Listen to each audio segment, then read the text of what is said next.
Good morning everyone. এতিয়া মই নিজৰ জাগাটো চাফা কৰিবলৈ ওলাইছোঁ ঝাৰু মাৰি। বহুত লেতেৰা হৈ আছে, মই ঝাৰু মাৰি আছোঁ।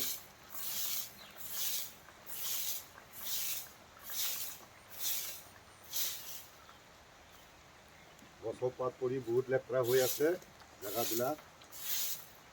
ওচৰতে ডাঙৰ ডাঙৰ গছ আছে, বহুত পাত পৰে। এইবিলাক মই ঝাৰু মাৰি আছোঁ।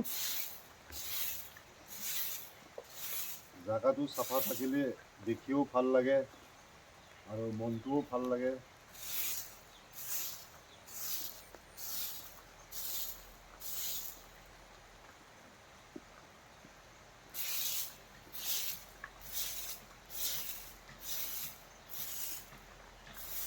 আৰু সদায় পাত পৰি থাকে, সদায় চাফা কৰিব লগা হয়।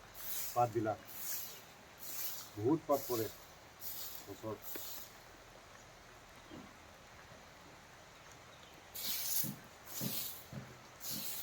সেইকাৰণে সদায় ঝাৰু মাৰিব লগা হয়।